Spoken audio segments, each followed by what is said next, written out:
Hello and welcome to this tutorial.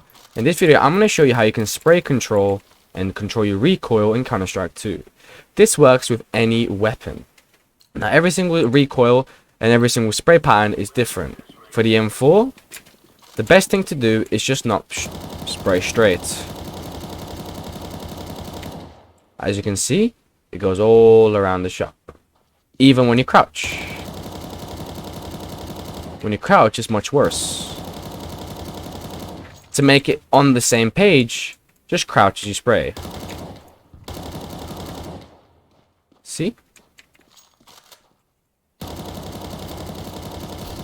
Crouch without spraying. Crouch with spraying. It's on the same outline. So think of it like a terrorist body, right? As we're playing against terrorists. It's this head, and this is the head, this is the legs. This is the body. This is the arms. If I just straight to the head, it's going to go all around the shop. If I spray to the head and crouch at the same time, it's going to go either to the body or either to the head. So there's no way you can miss. Thanks so much for watching. If you enjoyed, please like and subscribe, and I'll see you soon.